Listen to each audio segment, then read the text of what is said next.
Hi, good morning. How are you? Welcome. My name is Sandra, and this is Northern Zen Yoga. So I know a lot of you have been checking in and saying good morning to me. So I figured, hey, well, it's 10 o'clock. I might as well come on and start saying good morning to you in person. So Christine had checked in, and hi, Christine. She's in Alexandria, Virginia. And Dottie has checked in case you don't see the chat feed. Dottie is here, Connie is here, Suzanne is here, and Brenda is here. If there's anybody else out there that has the ability from where they're watching to send me a quick chat and say hello to everyone, do that so we can say hello back. So I have an apology to make for the last two Zoom classes that we did, kicking off our free month of Zoom in May. Apparently, I didn't press the right thing when I went to record Sunday's class. So Sunday's class did not get recorded. And then I figured out, oh yeah, okay, now I have to press this, not that. And yesterday we did a yin yoga class, and I realized too late after I had looked at the video that did get recorded that we could see everybody on the screen. So that's not what I would like to have happen. I don't have permission from all of you to be visible. So this is something, and besides, I would be just one little teeny tiny box in the feed. So I figured out what I did wrong there. So now the next time we do a Zoom class, hopefully I'll have it all figured out. I must have done it perfectly the first time we did it, because the very, very, very first class we ever did with Zoom, it was recorded properly, and it was actually uploaded onto YouTube not too long ago. So I don't know, I guess I just had a brain fart for a couple of days, and I apologize for that. So those classes will not be able to be seen. Now, this week, I do have a class tomorrow evening on Zoom. It's a yin yoga class. So if you would like to do yin with me, it's at 7 p.m. in the evening, Eastern Standard Time.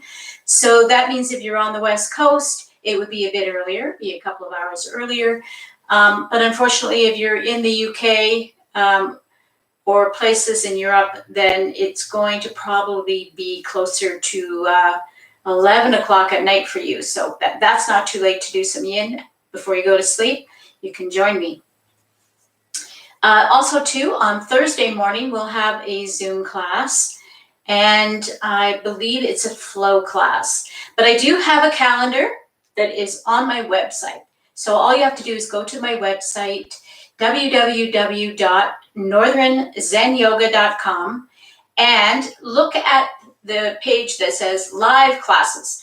And when you click on that, it'll take you to a page that has all of the Zoom links for the different days and times for the yoga classes. And it will also have below it a calendar that you can print off if you like, just for convenience sake, so you don't have to keep going back. Now, each link is only good for a certain day of the week. So make sure if you're clicking on something that you don't click on the one for Saturday or the one for Wednesday evening if you're looking at a daytime class, Sunday through to Thursday. So just make sure you pick the right one and click on it, and it will take you to the class. So people have been messaging me saying, well, I really like your classes and I'd like to do more of them, but I watch you on YouTube from my television. So there are a couple of things you can do to make it easier for you to see the Zoom classes. And that is, if you have a smartphone, which I don't have here, but if you've got a phone or you've got a tablet, and I believe you can even do it from your computer as well.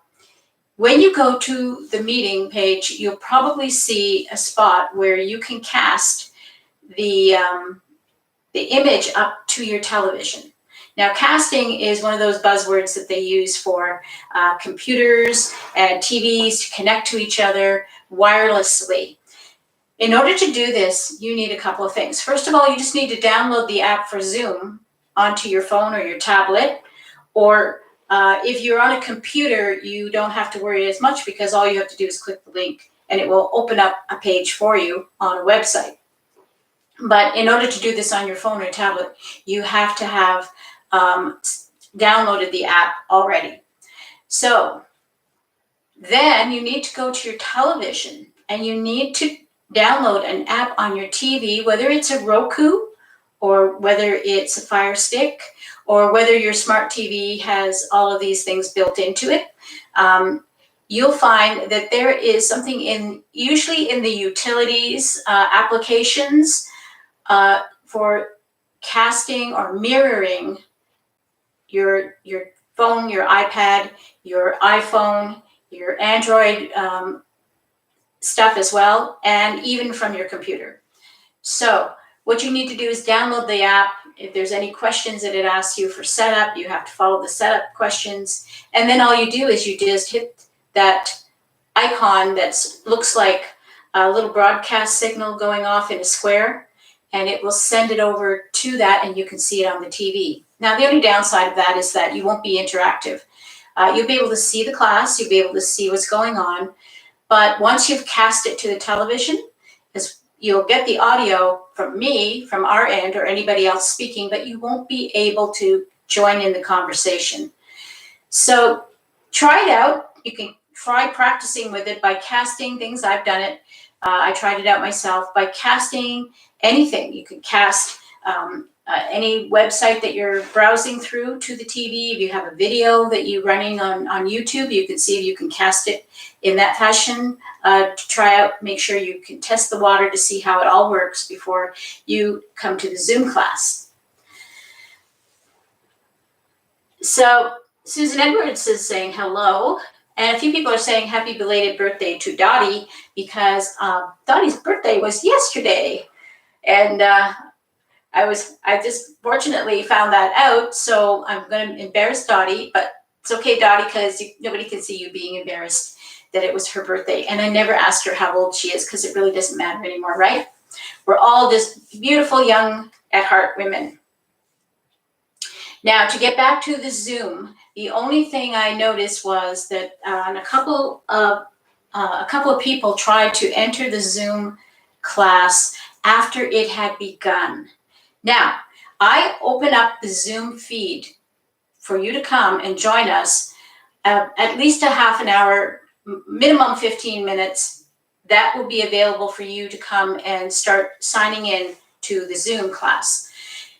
Once I actually start the class, I can't run over to the computer, every time I see the little light come up to say that somebody is waiting to join the class. I can't do that. It would be too disruptive to the whole thing.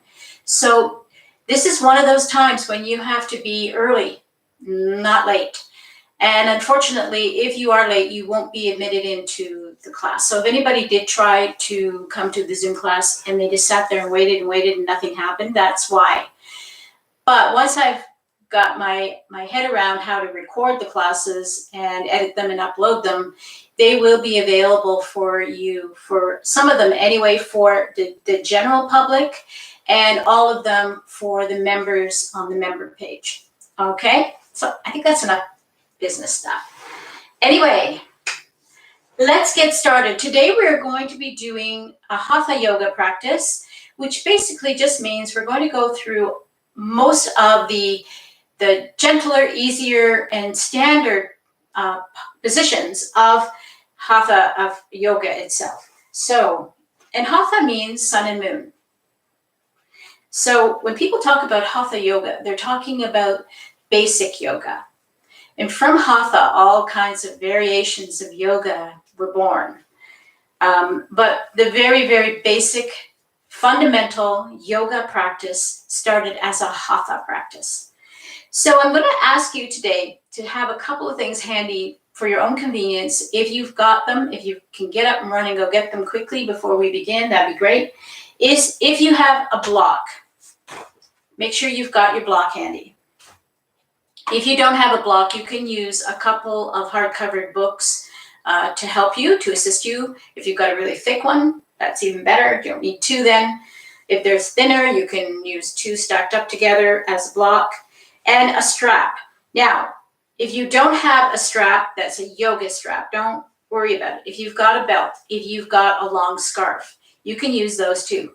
This is just to help to assist you to be able to pull yourself just a little bit deeper into a stretch, and also to help you to get things that feel like they're resisting, but you're not really in pain. You're just resisting because of your muscles being too tight.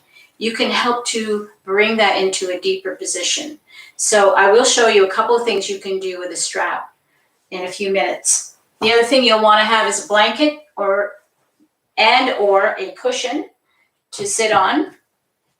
And of course, having a blanket at the end for Shavasana is always a good thing. So once you've got all of your stuff together, you're going to come and you're going to sit in your easy pose. And hi, Janet. Glad you made it. Janet is in the UK. She's in England. So I've got my blanket here. I'm just going to sit up on the blanket. It's in a nice little fold.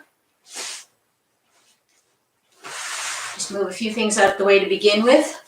And I'm sitting in easy pose, but if you've been following me, you know that easy pose can be what is easy pose for you. And it can look like a lot of things. Easy pose is the first and basic posture. We call it Sukhasana in Sanskrit or in yogi talk. So you can have your feet like this. You can have your feet crossed like this. You can have your knees way up and your feet a lot closer if your body allows that. And then you're going to allow yourself to just start to relax down. You're going to let go. If it's really uncomfortable, any of you have anywhere near you some cushions or something that you could shove in here just to help support, or if you've got 2 blocks, you can always stick a block there to help relax your knee down onto. But you want to make sure if you do use a block, it's a squishy one, it's got a little bit of squish to it. Pillows are better because as your body relaxes, it'll go deeper into the stretch. For those of you that can bring your feet up tight to your body, you're going to just place one in front of the other and allow your knees to relax down to where they relax to. Now, my knees relax down quite far, and that's because I've been doing this for 8 years. So when I started, I was like this. This was my easy pose. So you can see that over time and with patience with your body will start to let go and relax again. How long does that take? It's one of those things that I cannot promise it's going to take, a month, or 2 months, or 3 months, or a year. It's up to you and your body. Your body depends on how often it's stretched to be able to start to relax out. Because each time you stretch, you never go back as tight as you were before unless you don't do that stretch again for a long time. So the more frequently you're doing yoga, the more accelerated your stretching and your relaxation of your muscles will come. So keep that in mind. It takes time and patience and dedication. So sitting in easy pose, we're focusing on the breath.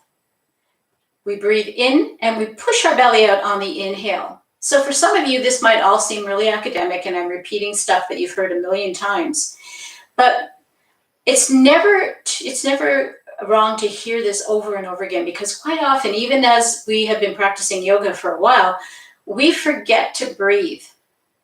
We hold our breath or we breathe very shallowly, just up to here.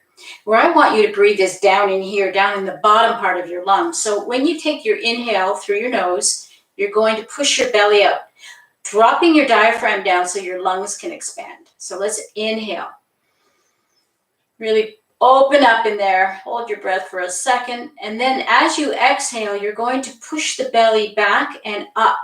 So think your belly button, push your belly button in and up a little bit, and push all the air out again through your nose if you can breathe in and out through your nose comfortably.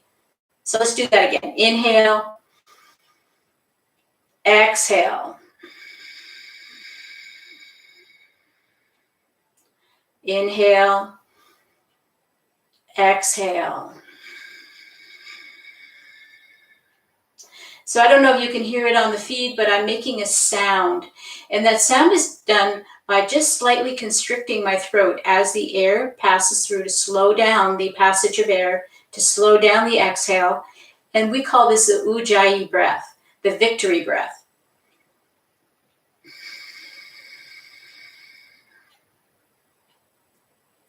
Keep breathing in and out. See if you can make that sound. Sounds a little bit like Darth Vader or the ocean. And that reminds me, I'm going to say it. Today is May the 4th be with you. I know.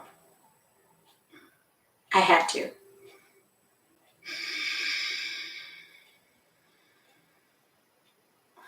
All right, so let's inhale our arms and stretch them up as high as we can.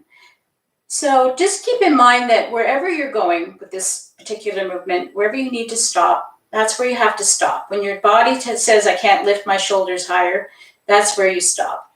And we're inhaling, heading for touching the fingers together. Exhaling, as we drop them down, we're rotating our wrists midway, bringing the fingertips toward the floor. Inhale, up again. Now, when I first began yoga, I had real problems with this shoulder. So this hand was here and this hand was here. So over time, it got a little higher and a little higher. We were talking about this, a friend of mine last night, about how it takes time for injuries that you've had to be able to get back and stretch back into natural motion again. The other thing I want you to notice is I'm not crunching my shoulders up toward my ears when I'm lifting the hands up. I'm just lifting the hands up and keeping my shoulders as much relaxed down as I can. Exhale down. And we're going to inhale up again, and this time on our exhale, we're going to drop our right hand down and we're going to side bend over to the right. Keeping both of your cheeks nice and tight on the floor, you're going to stretch through the side body. Reach overhead. And again, if you can only get your hand up here, that's fine. As long as you're feeling it, you are doing it. Nice big stretch. Inhale slowly. Bring both the hands up if you can, as high as you can. And this time we're going to go for the other side. So we're going to stretch to the other side. Nice big stretch. Inhale slowly coming up. And this time we're going to come into the seated twist. So as we exhale, we're just going to start to rotate our shoulders so that they start to line up front to back. And we're going to drop the right hand down, and I'm going the wrong way. And we're going to bring the other hand and just relax it onto our lap. We're reaching for the floor. If you can't quite reach the floor, that's what the block is for. Just bring the block and reach for the block. And we're going to start to push the back shoulder back just a little bit. But before we do that, we're going to inhale and lift up our rib cage. Make some length in here. And then we're going to push without moving our belly too much. We're not bringing our belly with us. We're not doing one of these, because then you'll be tempted to lift up that cheek and start to lean into it. Instead, we're keeping both cheeks down and we're just pushing that shoulder back, lengthening up through the rib cage, through the spine, and pushing it until we can feel resistance. Once you hit resistance, you need to stop. And then you can look toward that shoulder and just give your neck a little stretch. And slowly rotate back to center. Notice what you feel when you come out of it. This is an important part of yoga, is starting to feel what the stretch was, where it was, and how it feels coming in and out of it. Inhale your arms up again, and this time we're going the opposite direction we did the last time. Reaching back behind us, this hand, and reaching for our lap, not our knee, our lap with the other. So even if your knees are way up here, way out here, you're still doing the same thing, because this part of our body really isn't involved in the twist. It's just this part of our body that's twisting. A little twist. Find that place where resistance begins to happen, and then you're just going to glance over toward your shoulder as far as you can. Take a deep breath in here. See if you can push it a little bit more, just a micro movement counts, and then slowly come back to center. We're going to switch our feet now. We've been sitting with our feet in one position, and we're going to give our hips a break, and we're going to rotate the back foot forward or recross the legs if you have your legs extended so that you've got your circulation moving in a different direction now. And we're going to inhale, reach up. Exhale, we're going to take a forward fold, a bow. So we're going to bring our hands down and we're going to find some security here. If it's still far for you, even if your legs are out here, you're still reaching down. And if you find that you can't reach quite the floor, that's when you have a block. You can put your block here, you can put your block there, and you can reach for your block. If you're up here, way up here, you're just pushing your belly between your knees, reaching for the floor. Use your block if you have to. And we're going to begin to just push the belly down. We're going to keep our head up and we're going to push our belly down, and we're going to focus our attention on our tailbone. So bring your awareness to your tailbone, that little thing between your cheeks, and try to lift the tailbone up toward the ceiling. It's just a little bit of a pelvic tilt. So we're tipping our pelvic area forward, pushing our belly down toward the floor. Take a breath here, inhale, exhale, and then push yourself upright again. Coming back into your easy pose. We're going to extend one leg out, and we're going to take the other leg. So I'm going to extend out my right leg, and I'm going to take my left leg, and I'm going to cross it over. And I'm going to try to place my foot flat onto the floor. If you have a block, you can always use the block if the floor is still not comfortably close enough for you to be able to cross over. So this is another seated twist. It's called, I think it's called Lord of the Fishes, this one. I don't know the Sanskrit word for it. Can't remember right now. But similar to the one we did with crossed legs, we're going to be only focusing on turning the shoulders in this particular twist. So we're going to inhale the arms up, and on the exhale, we're turning the shoulders and we're dropping one hand down beside the leg, or you can reach down here and you can grab your meat of your calf, and the other one is coming behind you. And then we're going to lengthen up again through the spine, and we're going to push that shoulder back a little bit more. Turning our head, bringing our chin around toward the shoulder as far as we can comfortably go. With regard to your neck, you never force your neck to go any further than you can comfortably take it. Take a few breaths here. And then as we come back, we're going to inhale, reach up, and we're going to do the same thing, but we're going to come to the opposite side. So this time you're reaching for your shin bone in the front, and you're bringing the other hand behind, and you're pushing your shoulder back and then turning your chin toward the shoulder.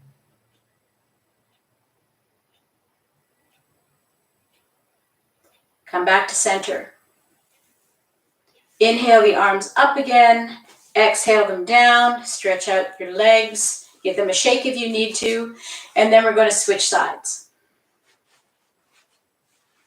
So inhale the arms up, exhale, we're bringing the arms down, one's back, one grabs around the calf, or if you can bring your hand out on this side, dangle it over your thigh, and then we're going to push the shoulder back.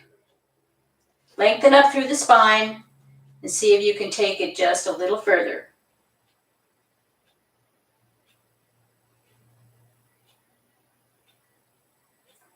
Coming back, we inhale the arms up, exhale, coming into the opposite twist in a different direction, pushing back the other shoulder now, and reaching for our shin bone or our ankle or the bottom of our foot if you can, but don't reach for the bottom of your foot and then start leaning over it. So many of you have got those extra long arms. You can reach down that far. And then we're pushing the shoulder back gently, gently, and our chin follows.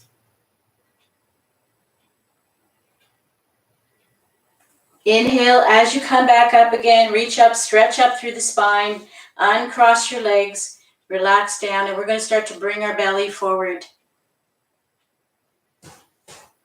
Coming into the forward fold, seated forward fold again. So here you can bend your knees if you need to, as much as you need to be able to rest your belly down onto your thighs. Even with bent knees, you're still stretching your back. But if you want to start to involve the hamstring stretch, which just makes it a little bit more challenging, you're going to put some pressure onto your thighs so that your knees won't want to pop up. And then you're just going to lean into the stretch and find the place that is uncomfortable but not painful. And we can try to bring our toes up. If you're in this position and your legs are very flat and comfortable here, start to bring your feet flatter. This will start to pull on the hamstrings again. Inhale, slowly come back up again. Shake your legs up. So we're going to come over onto all fours. If you need a knee pad here because you've got tender knees, grab your pad. You're going to be on your knees for a period of time. We're going to be doing a few things in the kneeling position. Get your block, keep your blocks handy, but get everything else out of your way. Get your cushions out of your way. And we're going to come into cat-cow. So cat-cow, we have a little space, at least a fist between our legs that we could place down here between the knees. And the hands are roughly underneath your shoulders and your knees are roughly underneath your hips. Spread your fingertips out nice and wide so you have a nice wide hand. Pressing into the floor. We're going to focus on that tailbone again. So on our inhale, we're going to lift the tailbone up, look up, take an inhale. On our exhale, we're going to tuck the tailbone. Drop our head, push against our hands, push all the air out, pull that belly button up. Inhale. Lift up your tailbone, lift up your head, inhale. Exhale, round your back, tuck your tailbone under, push all the air out. Inhale the cow. Exhale the cat. One more. Inhale the cow. Exhale the cat. Come back to flat back. We're going to come up onto our knees. We're going to come into modified camel pose. So I'm going to stay sideways for a second. And you can take your hands and you can place your hands like this with palms up, just underneath your ribs, just on between, underneath the last rib in your back and just above your bum. You should be holding right around here someplace. That's the easiest way. Otherwise, you can put fingertips up, push your hands down, pushing up underneath your ribs. So you're like this. Either way is fine. Whatever way feels best for your wrist. Today, my wrists are a little bit tender because it's really yucky and rainy out. So I'm going to go this way. And then we pull the elbows toward each other, opening up the space in the chest, pulling against these muscles that often start to contract as we start to relax and slouch. So opening up the chest, bringing the elbows more toward each other, trying to squeeze the shoulder blades together. Coming into modified camel pose. So once we're here, we inhale, lift up our ribs and relax our head back. Just relax your head back. And if that feels too intense for you, just stay in the head upright position and just focus on opening up the chest by pulling the shoulder blades together and pulling the elbows together. And breathe. And we're pushing a little bit into our hips so that we're creating just a small arch in the low back. Relax. We're going to drop down onto as far as we can toward our heels. If you can't quite make it, you can grab a block and sit on a block. And we're going to come into hero pose. So hero pose. If you're able to sit on your heels, fantastic. If you can't, the block you have has lots of sides. You can also put the block here just against your heels, just to create a place for you to rest your bottom on. So the block has two sides that will work with this. There might be some discomfort as it pushes into your legs, but make sure that if that doesn't work, you can always use a rolled up blanket. Hero pose. Now for those of you that can sit on your heels and it feels too comfortable, you're not feeling much stretch here at all, you can then separate your feet slightly, the knees are still touching, and you can allow your bottom to start dropping down between the heels, but be very mindful. And today, even though I can normally do this, I'm feeling a sharp, painful sensation right here into my knee joint. So my knee is a little on the sensitive side, so I'm going to come up and I'm going to sit on my heels today. We're coming back into that position where we open up the rib cage, we open up the chest, bring our hands down. You can bring them down beside you, palms rotated forward, just like in Tadasana, just like in mountain pose. We're pulling open the chest, we're bringing the shoulder blades together, bring the shoulders back and down, palms rotated forward, chin is level, and we're just going to sit here for a breath and feel that stretch. And then we're going to bring palms together, coming into Namaste. So we're coming into the position of trying to push our hands together, bringing our elbows, pushing our elbows outward, bringing our palms down slightly between the breasts.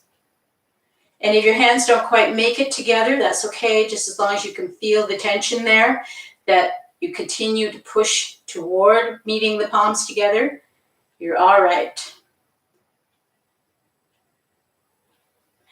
Inhale, let's come up onto our knees. Now we're going to come into a pose. I don't think I've taught you this one, so it's a little bit fun. It's a little bit complicated. So I'll try to be as clear as I can. It's called the gate pose.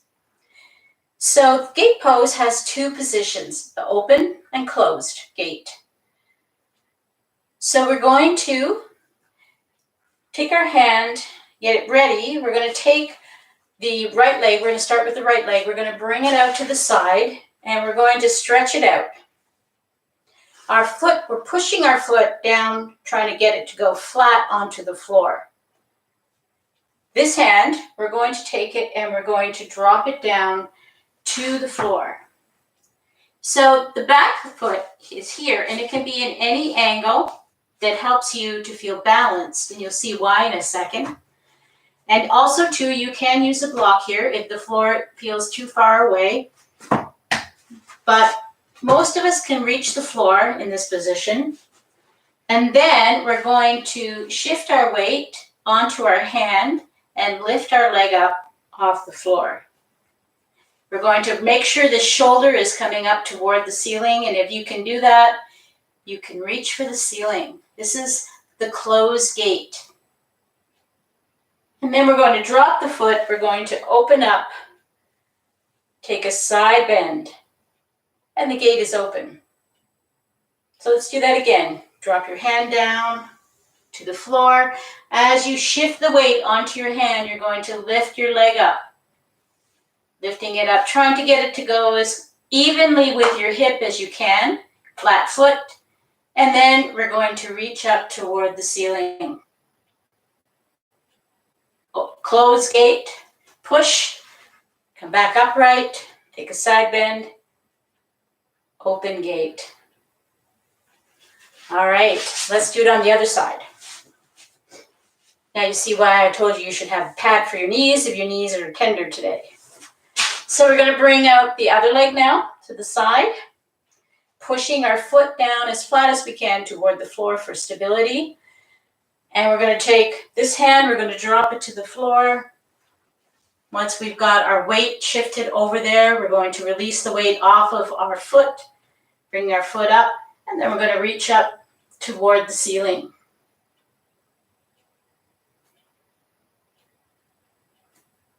And pushing upright, coming up, take a side bend. Inhale. As your arms come up, drop the other one down. Let's do that again. Coming up. Closing the gate. Push against your hand, come upright. Inhale, exhale. Opening up the gate. Beautiful. There's other variations in that make it even more difficult by starting to rotate open, opening up your chest toward the ceiling, but we're not going to do that one today. However, the next one we're going to do is everybody's favorite, and that is the downward facing dog. So let's go into down dog. Put your hands out, stretch them out in front of you so that your arms are outstretched. We're going to tuck our toes under. We're going to lift up our hips and push into our hands.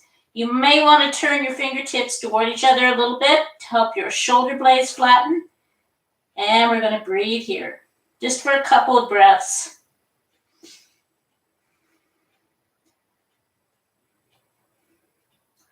And we're going to look toward our hands, and we're going to start to walk our feet toward the hands as far as we can. And then remain in the forward fold position. If you have to bend your knees here, you can, not to worry. Your knees should be soft anyway. No ramrod straight legs. Relax your legs, relax your belly down. Grab your block.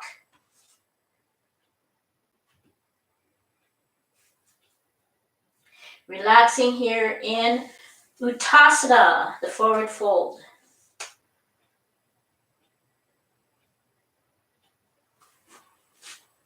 So notice where your feet are. Do you feel very grounded here? Do you need to separate your feet slightly? Do you feel very grounded if they're close together? Everybody's legs are different, so make sure you're feeling that. We're going to take our block and we're going to keep it on the higher side. And you can push your fingertips down. You can push your knuckles down. If it's too far away and you have an extra block, you can have even more blocks handy. And we're going to put our left arm behind our back. We're going to bend our right knee, straighten out the left leg. And we're going to inhale, lifting up the left shoulder toward the ceiling. Exhale, come back down again. Inhale, let's lift up that shoulder toward the ceiling again. And if you can see the ceiling, you can reach for it. But I don't want to see anybody doing this. This is not good. It's not good for your shoulder, and it's not good for the pose. So until you can actually reach up with your arm flat out, palm forward, just work on lifting the shoulder. Let's come back down. And now we're going to switch sides, okay? I'm going to turn around, but you don't have to. We're going to put it in front of the left foot. Going to bend the left knee, straighten out the right leg. Bring our arm behind our back. We're going to inhale the shoulder up toward the ceiling. And if you can see it, you can reach for it. Palm forward. No flying arms in the back like this. Exhale, let's come back down. Inhale up again. Coming back up, lifting your shoulder up. Work on this part first, and then work on that part. Exhale, come on back down. Relax back into forward fold. So we're going to come up into the standing pose, and we're going to do this very carefully, and we're going to keep our back as flat as we can as we come up. So let's throw our arms out to the side in the T, and inhale, push into your feet. You can bend your knees if you like, and you're going to lift up your weight with your legs, not your back, coming into standing pose. Tadasana. So in Tadasana, your feet are grounded. We're going to lift our toes up. Oops, get that out of the way. We're going to lift our toes up just to be able to make sure we're planting down the four corners of our feet. So 2 in the front, either side of the toes, and 2 places in your heel. Push it down. Then drop your big toe down and the other toes follow. And grip into the floor and push into the floor. Start to engage the muscles in your legs. Get them to tighten up. Tighten up your bum. Tighten up your abdomen. Bring your shoulders back. Nice and strong. Try to compress the shoulder blades together. Hands naturally will want to rotate toward the front, so the palms are forward. Chin is level to the floor. It's not looking up, not looking down. And we smile. You can close your eyes here and see if your balance is good. Take a few deep breaths, breathing into the belly and breathing out through your nose.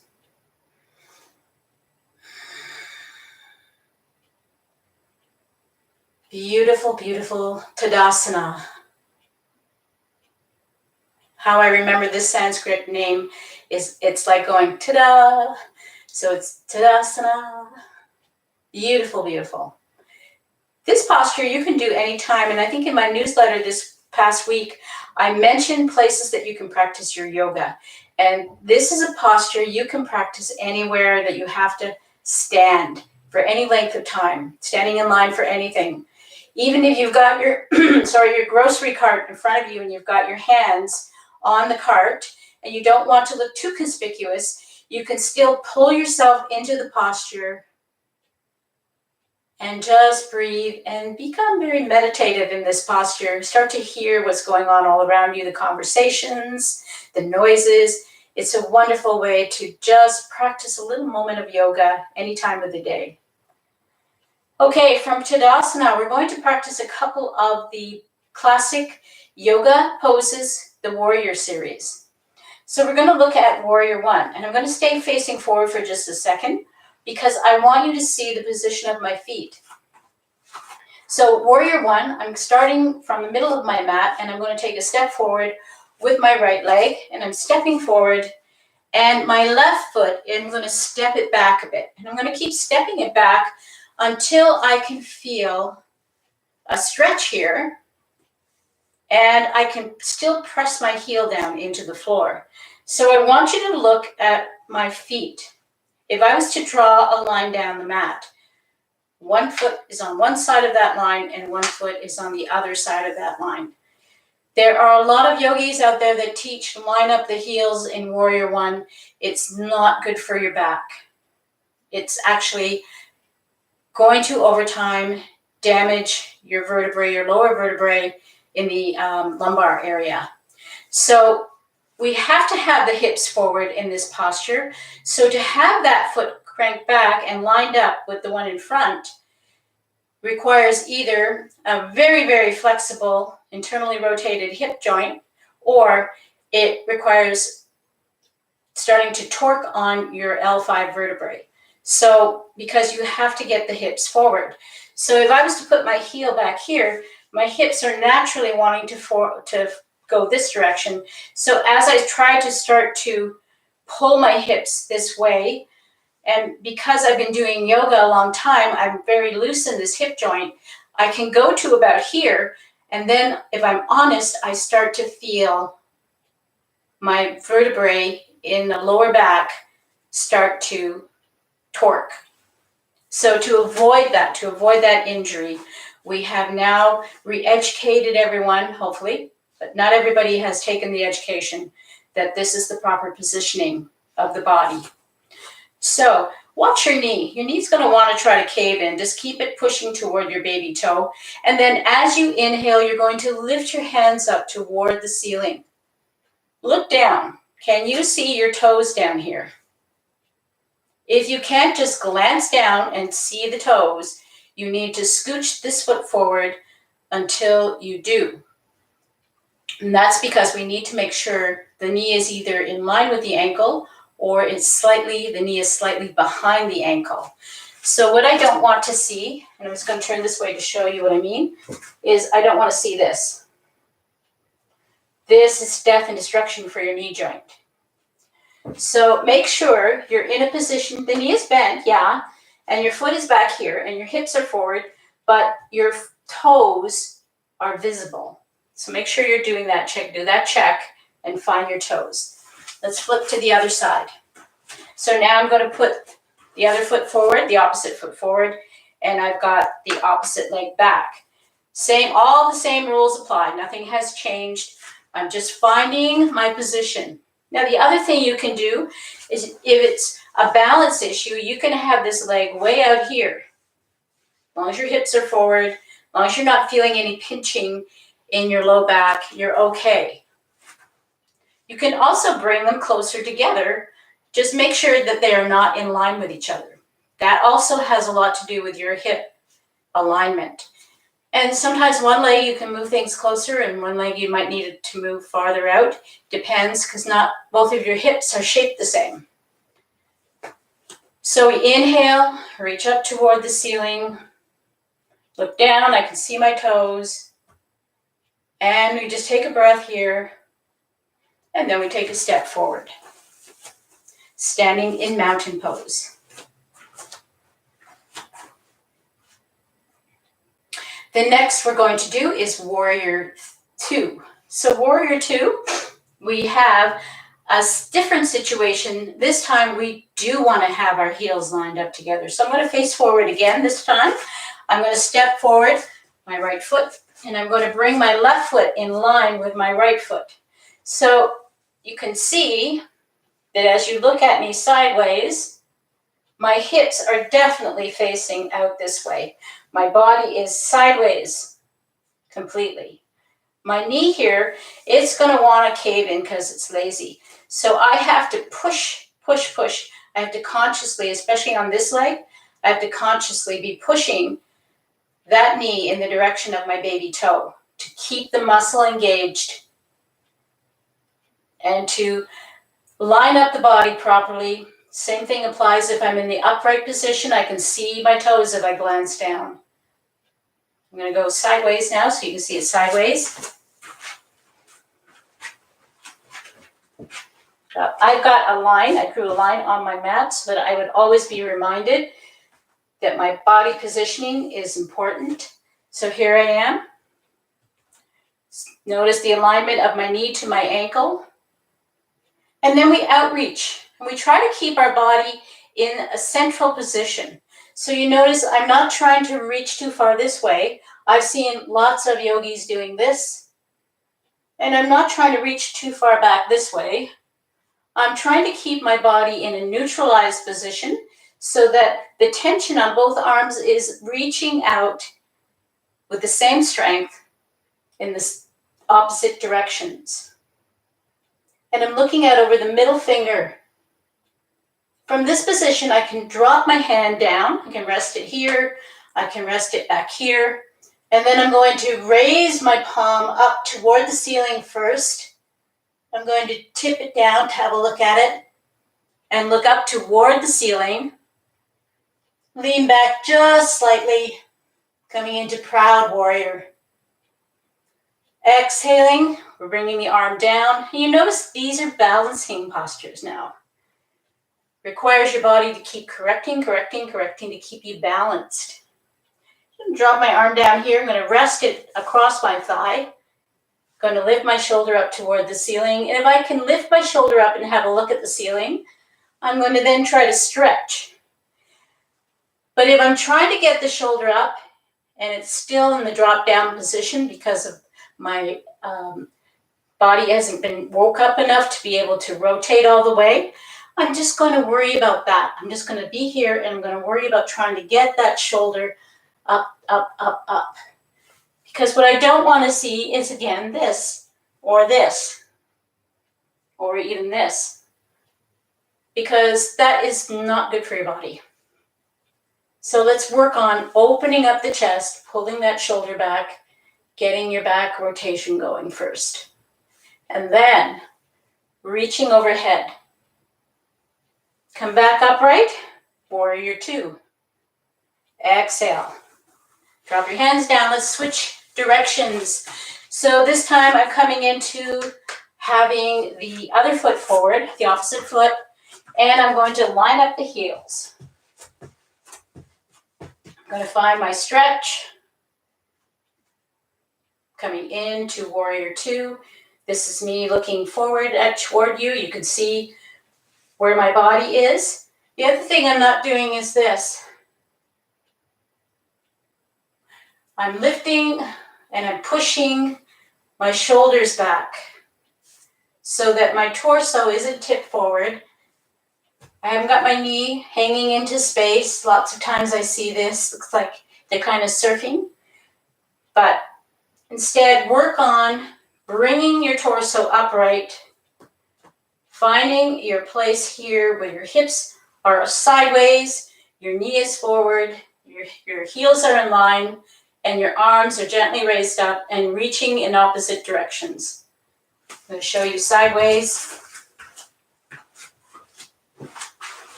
The one little thing I forgot to mention, and I apologize for that with the other one, is that the heel on my, because it's so natural for me now, I often forget to remind people about this, that the heel in the back is slightly further back than the toes. It's not parallel to the back of the mat. We don't teach that anymore. So here I am. I'm just going to readjust. I'm in my warrior two position. Notice my knee-ankle relationship. Notice my heel is pushed back just a little further. And I'm looking out over my middle finger. Drop the back palm down or behind you. Reach up first, palm, and then have a look at it. Proud warrior. Exhale as you bring your forearm down. Relax it onto your thigh. Lift your shoulder up toward the ceiling, and then you can reach over your head, reaching for the other side of the room. Inhale, come back up again. Warrior two. Relax your hands down. So from here, let's come into a forward fold, a wide leg stance forward fold. It's a very, very important one to be able to practice. It helps to open up your hip joints to the sides. It also helps in any forward fold to bring circulation to your brain. We're under this pressure all the time that our blood has to be forced up to keep the brain healthy, to keep the brain getting all the nourishment it needs. So when a forward fold happens, when you have your head lower than your heart, it gives your body a break and it allows the blood to flow much more freely, and you get a nice dizzy feeling sometimes. And that's because you're kind of getting more oxygen than you have been used to getting. So coming to a flat back position, you can put your hands here. And if you have a block and you think the floor is way too far away, or you've got a couple of blocks, you can rest your hands down on the block and push your tailbone again up to the sky. So this tailbone to the sky thing is something we need to start to focus whenever we're doing a forward fold especially, is to lift the tailbone up, let the belly drop down, and then rotating, and this will help to get the rotation come from here and not try to do it from up here in your torso. So a lot of times we're trying to reach the floor by bending our back, and we're keeping this part of ourselves very rigid. So by flattening out your back and lifting your tailbone up, you're going to automatically start to hinge down from the hips. Once you find the floor or your block, you're just going to relax here, and you're going to push your heels out a bit further and see if that helps you to come down just a little deeper.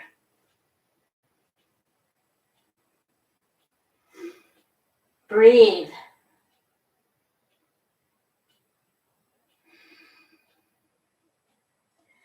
From here, we're going to come down as gracefully as we can to the floor. So I'm just going to shift my hands over to toward my left foot.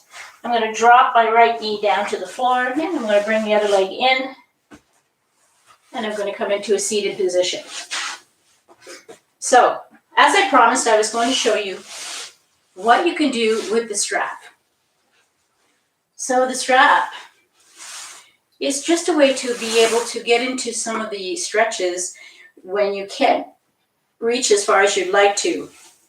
Maybe you're a little bit on the heavier side. You've got maybe a little bit of stuff in the way. It can be compressed. It's just, a little bit extra flab. And you could probably go deeper, but you just can't get yourself going. You can't reach enough to get a good grip. That's when you could always start to use the strap. So let's go back to our seated forward fold with our legs extended out. So here I've got the strap and I've got hold of it, and I can pull against the strap. I can push my heels out, and I can start to bring my chest down toward, and then I can walk my hands up the strap as I start to come lower and lower toward the floor, and then coming back up again. The same thing when you have the half butterfly. Let's do the half butterfly. I'm going to use the strap.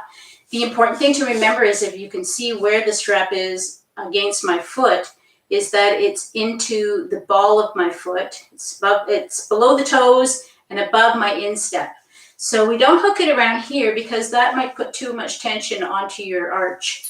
So use that meaty part, the part that you can take a lot more shock with, and then we're going to just walk our hands down the strap, trying to bring our chest and our belly down toward our leg.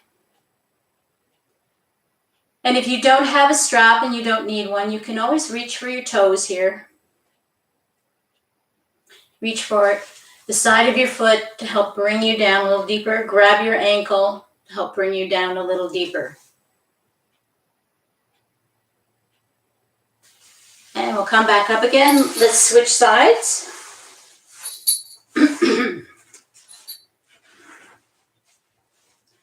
And we'll come down into the half butterfly on this side.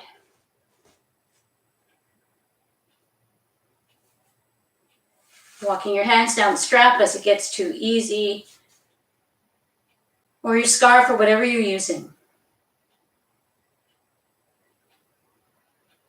And coming up nice and easy again. The other thing you can always use a strap for is some of the reclining positions. So when you're coming down into a reclining position for postures that are down on the floor, sometimes you feel a little unstable coming down. So what you can do is you can use your strap and you push it against your foot, and you help to lower yourself down. The other thing you can do is you can start to do a little bit of a workout here in this position. This is for everybody, not just people who need a strap. And tighten up your abdomen as you come up, crunching it in, relax out, crunch in, relax out.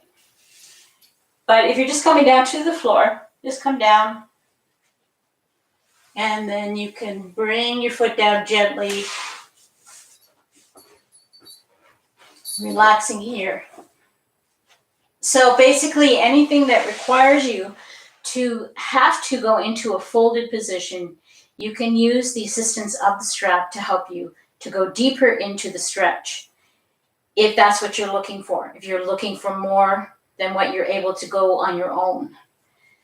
It's a great tool to have. There's other exercises that I have videos on which show you a hip stretch with the strap. It's a beautiful one. We don't have time for that today, but it's a great one. So let's come back down to our back again, now that we're down here, and we're going to bring our knees up, and we're just going to roll around a little bit until we feel our back relax. Now, sometimes it's a good thing to have your blanket handy, the same one you were sitting on, to just rest your head on. If you feel like your neck is stretched out too much and your head is too far back for you right now,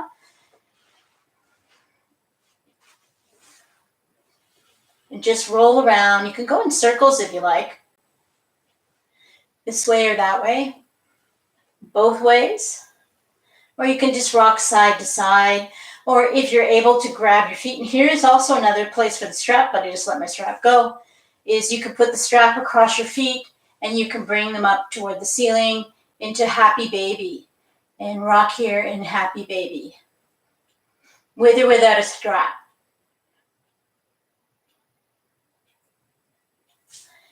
And we're going to relax our feet down to the floor.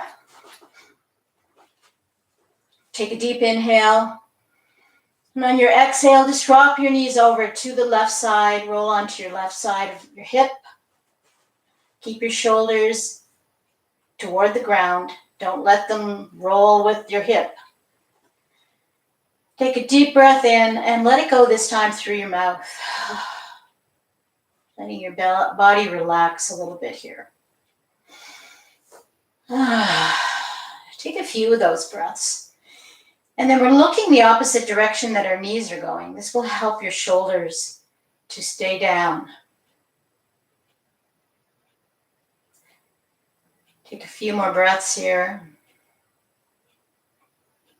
Then inhale, bring your knees up, rock on your back slightly for a few moments, and then drop your knees over to the right and look to the left. And roll right as much as you can onto that right hip. And you can see my two knees don't touch. It's just the way my hip joints are formed, that I could force them, but then I'd be putting pressure on my low back. So instead, I just let them hang there.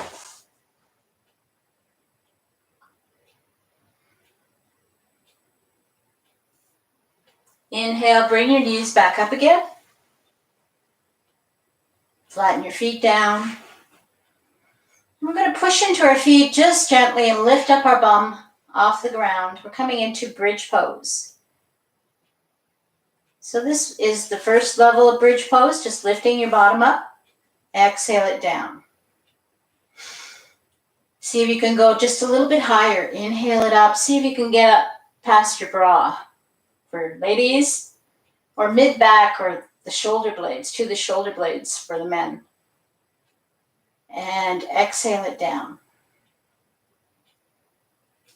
We're going to come up one more time, and if you can come up higher, you're going to lift all the way up to your shoulders, so you're pushing your belly up toward the ground. You're going to push your knees toward each other. You're going to want to do this, but you're going to do that.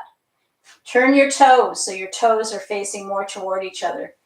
And bring your hands down to the floor. If you can grab your hands underneath you, and you're going to keep pushing, pushing, pushing.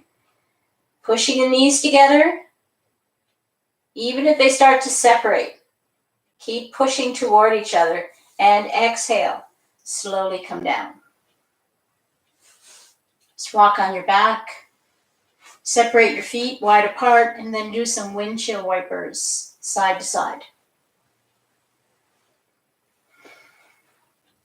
And from here, you can stretch out for your Shavasana. Take up lots of space. Let everything start to melt down into the floor. Let your back begin to melt down. Let your legs begin to melt. Let your feet flop.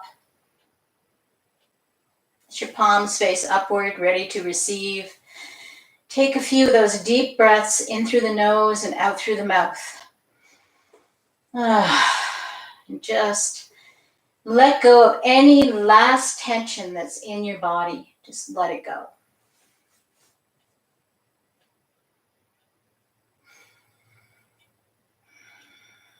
Let your jaw relax. Let your tongue fall away from the roof of your mouth, and let your eyes sink into your head. And take yourself to a place where you feel always at peace. Visualize that place and go and spend some time there. The next few minutes are for you.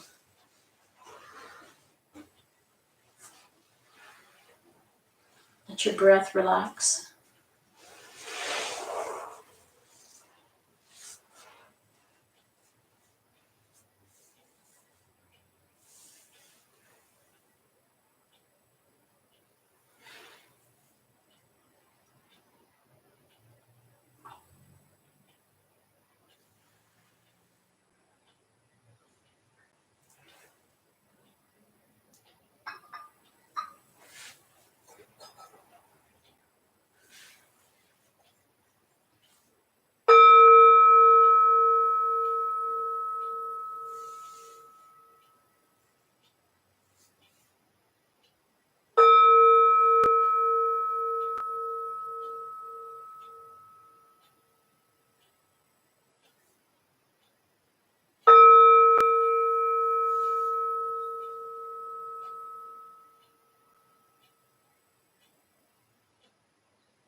Begin to wiggle your fingers and your toes, waking your body back up again.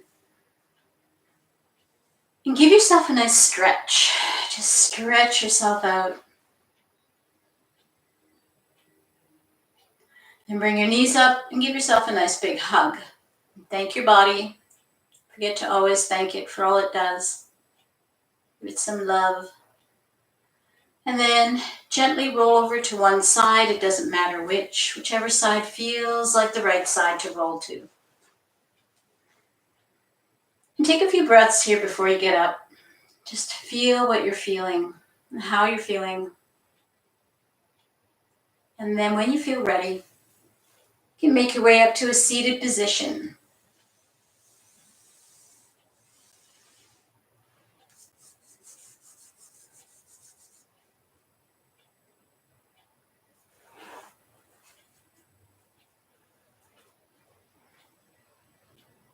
So we're going to close our class with an Om.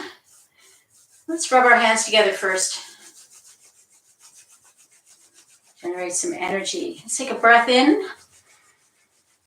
Exhale. Inhaling for Om. Om.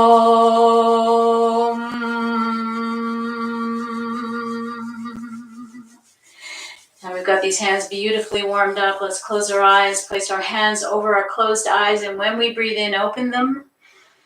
And send that beautiful energy in to heal. On our exhale, palms to ceiling, sending it back out to the universe. And scooping up a little bit to take back to heart center. Namaste. Namaste, everyone. I hope that was a good class for you. And I noticed, Dottie, I have no idea if you said that before me because I couldn't read that far before, but Dottie said, may the fourth be with you. And Suzanne said, may the fourth be with you too. And so that's cool. All right. Anybody got any questions, anything they want to comment on? You have the chat option to do that. And I can see it today, thank goodness. But before you leave, don't forget to press like. Say you like it. So how did everybody do? Did you enjoy going through some of the basic postures with me and some of the corrections and modifications that you need to remember when you're doing these on your own sometime in the future or listening to other people telling you to do the wrong thing?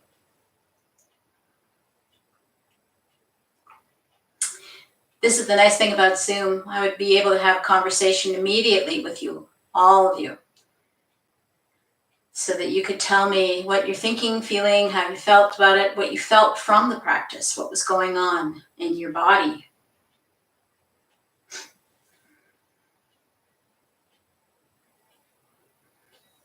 And don't forget to have a little drink if you've got some fluids handy, some water or some tea.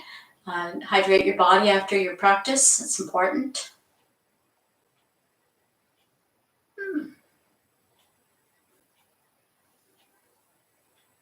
You're all sitting there, but nobody's saying anything. You can see the number hasn't changed, so you're all just kind of like, whoa, that was good, I hope.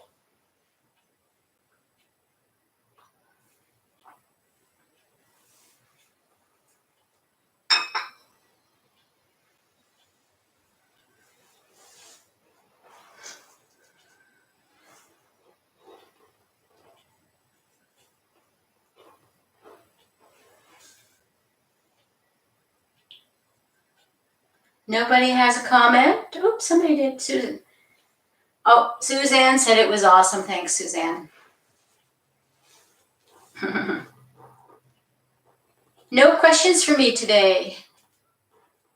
There's no stupid questions, so anytime you have a question or concern, you should ask while you've got me here because I love answering questions.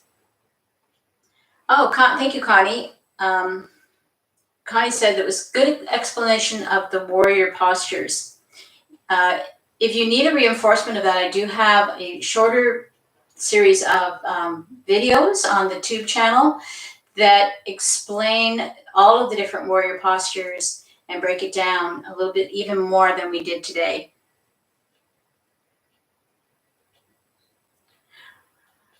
Okay, yes.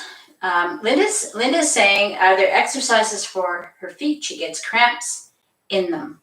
That's very, very common, especially when you first start yoga, because your feet have not been stretched out yet.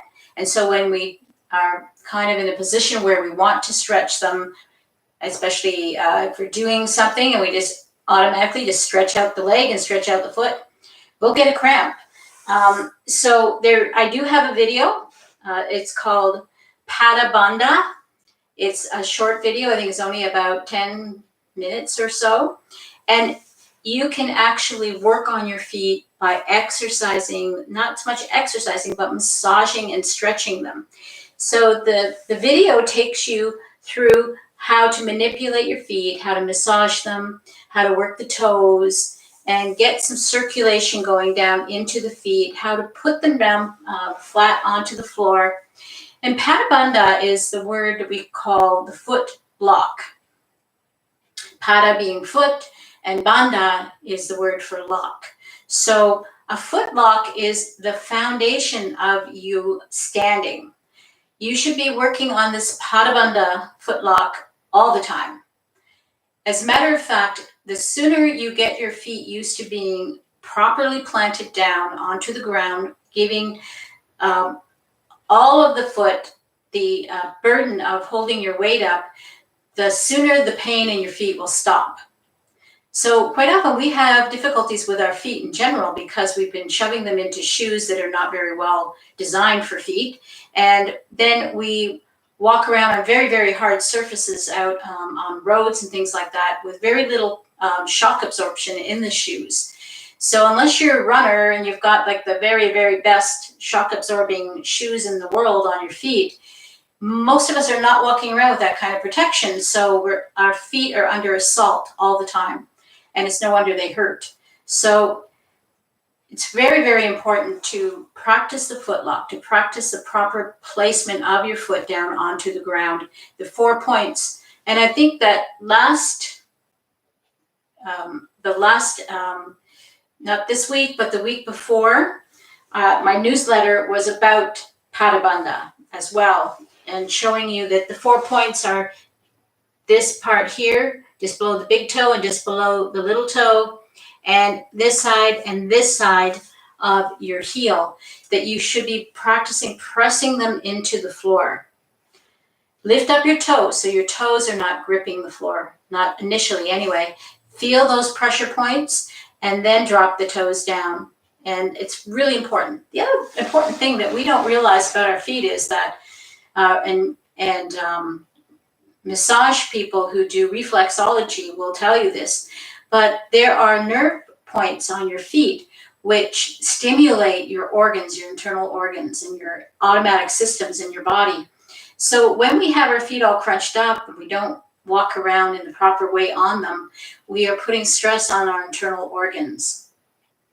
And so try to find that video. You go to the Northern Zen channel where all my videos are listed, and it's called Pada Bandha. And it'll show you what you need to know to help get your feet from the place right now they are cramping all the time. The other thing that might be affecting cramping is taking calcium.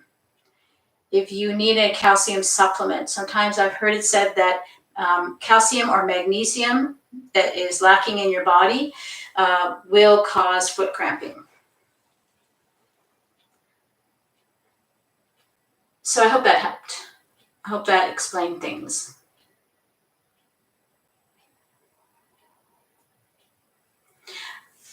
Thank you. Janet says, thank you for a lovely class. Christine says, thank you. Great class. And Susan Edwards said, I enjoyed the class. I understand the direction and it gives her motivation. So I appreciate that. Thank you. So ladies, I guess we're all ladies here today. I don't think we very often get a gentleman unless he's watching with somebody else who hasn't, one of the people who haven't checked in, is to say goodbye for now. I'm going to go have my breakfast, and I hope you all have a wonderful day. And don't forget, the Zoom class is at 10 a.m. on Thursday morning. So if you can, and in the meantime, figure out how to cast it to your TV so that you can see it on the big screen.